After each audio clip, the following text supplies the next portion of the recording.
దినము కొరకైన దేవుని వాగ్దానం. నీవు చేయు పనులన్నిటిలో దేవుడు నీకు తోడయ్యున్నాడు.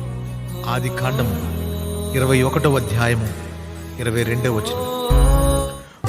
యేసయ్యా నా ప్రాణమా, ఘనమైన స్తుతిగానమా, అద్భుతమైన నీ ఆదరణే ఆశ్రయమైన నీ సంరక్షణయే నన్ను నీడగా వెంటాడెను, నే ఆలయక నడిపించెను.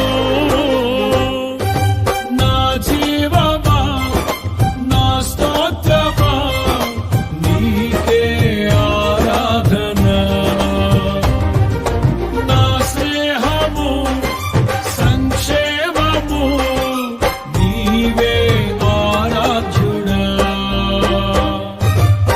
యేసయ్యా నా ప్రాణమా, ఘనమైన స్తుతిగానమా.